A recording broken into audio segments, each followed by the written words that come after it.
Hello, ayan. At ako ay magbibideo ng aking mga gawa dito sa bahay. Bigyan ko naman ng time ang aking sarili, ang aking Facebook, ang aking YouTube ay walang laman. Wala akong naipopost, wala akong naia-upload sa sobrang kabisihan. Ayan. Ayan, nakita nyo? Ang aking, yan, yung aking nasa likod. Natapos ko na. Ginawa ko yan mula Sunday, ginawa ko na yan. Ginawa ko nung Sunday, inayos ko yan. Marami pa yan, nandun yung iba pa, ay nilagay ko na sa kanyang paglalagyan. Ayan, ano ko mamaya. Ayan, teka, tingnan natin kung paano yan. Ayan, nahilo na. Ayan. Ito siya, bawat isang item, bawat isang bag niya, nilagyan ko siya ng mga pinagbukod-bukod ko yan. Ayan, ang aking mga gamit sa pag-DIY. Ayan, lahat. Pinagbukod-bukod ko yan. Bawat isang bag ay may kanyang-kanyang items na nakalagay na para hindi ako nahihilo sa paghahanap. Ito yung mga label ko. Ayan, ay ang aking mga pelclot, ang aking mga gamit sa tahe. Ayan, ito naman ay mga zipper na mahahaba siya. Yung period. Ayan. Ito lahat ng aking mga headband. Mga headband ko na pang daily use. Then, ito yung mga invisible zipper. Ayan, pinagbukod-bukod ko kasi ito yung mga pattern ko na madalas kong gamitin. Then, ayan, mga karayom. Iba't ibang klase ng karayom, iba't ibang klase ng andito rin yung gamit ko ng mga zipper put. Ayan, ang dami ko kasing klaseng zipper put na gamit. Ayan. Iba't ibang klaseng zipper put yan.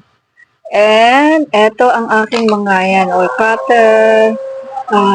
Ito yung binili ko dati sa Lazada na pang ano siya, pang tawag dito, pang, ayan o, puncher. Ayan, ito yung aking rotary cutter. Lahat ng aking mga mirror sa salamin sa mata. Ayan, iba-ibang style, iba-ibang sizes. Ayan.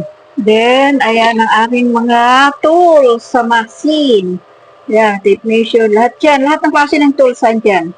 Then, ayan din, aking mga pencil, marker, ayan, lahat.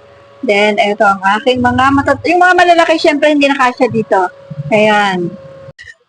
Ayan, pansin nyo ba tahimik? Aking narinig na ingay. Ayan, bumili ako kasi nito, itong aking mic na may noise reduction. Ayan, di ba? Oh, maganda.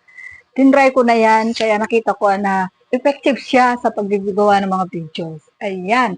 And then, ayan, ito. Sa likod ko, ayan ang aking mga finishing ng mga gown. Ang dami.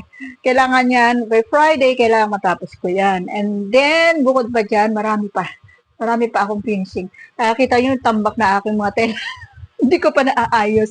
Nakatambak lahat ang aking mga gamit. Ayan, yun ay kay Roma. Kakapadala lang ni Roma nito. Pinadala sa akin, repairing ko daw. Ganito kagulo ang aking gamit. Nakatambak lahat dito. Ayan na, may mga tela pa dyan sa ilalim. Ayan. Kaya nga, sabi ko nga sa inyo, ako ang babaeng walang pahinga. Ako ang babaeng walang kaayos. Ayan. O, anong sekreto ng mukha? Isa pa, isama ko na. Bakit ganito mukha ko? Nag-glass skin. Yan ay dahil sa aking ginagamit na ultra whitening. Ayan, ang dami ko nang pinlag dito. ito ha. Pinlag ko na to. Promote ko na. And then, pupromote ko rin yung gamit ko sa mukha ko. Walang filter to. Ano to? Ultra white. Gamit na kayo. Bili na kayo. Tanungin nyo kuha kayo sa akin ng link para mabigyan ko kayo ng link na sure na hindi kayo na totoo, hindi fake. Ayan. Ganyan ka, ang lola. Lahat ng gawa ay kailangan ay merong komisyon. Ayan, yun lang ang may sisiya. Ang daming trabaho, kaya nga sabi ko, ito ang aking problema na kailangan matapos ko ito by Friday. And then, bukod pa dyan, marami pa. Kaya nga sabi ko, kahapon talaga wala akong post. Kahit picture wala akong post kahapon sa Facebook. Nagbe-basic kasi ako sa sa affiliate marketing ko sa TikTok at kasi nga ay ando ng pera. O di ba? Kung nasaan ang tips ko sa inyo mga best, kung nasaan kung saan kayo mas okay, kung saan mas merong papasok na ganito, doon kayo mag-concentrate. Kasi ang buhay ngayon, huwag niyo ipilit ang sarili sa hindi okay. Katulad ko, hindi ako okay sa Facebook kasi nga, wala akong friends, wala akong mag-anak, wala akong lahat. Joke lang. Ah, ayaw yata nilang panoorin ng mga videos ko sa Facebook. Natawa ko na lang sa saya. Pero okay lang. Mas magandang magbigyan nyo ng time kung ano yung mas effective para sa inyo. Yun ang tips ko sa inyo. And for the past few days, sobrang busy ko sa work, kaya work. Ang work ko ay hindi ko pwedeng pabayaan dahil ando ng pera. O, di ba? Ayan, sabi ko nga sa inyo, kung nasa ng pera, doon tayo mag-concentrate. Kung ayaw sa atin ng Facebook, o di, wag. Kung ayaw sa atin ng YouTube, edi wag hindi. Medyo, ang YouTube ko naman ay dire-diretso. Hindi yan, hindi yan, daily naman, may pumapasok naman na revenue ang YouTube ko, kaya okay lang kahit na. Once a week, makapag-upload, okay na yun. Ayan, ito ang aking, isiningit ko lang itong aking pagbibideo na to at ako ay talagang sobrang busy. Dami ng message sa akin ng daughter ko. Umaga wala akong nagagawa. Sa dami ng kasi ang morning ko ginagamit ko sa pagpo-post ng video sa TikTok, pagpo-promote ng mga products.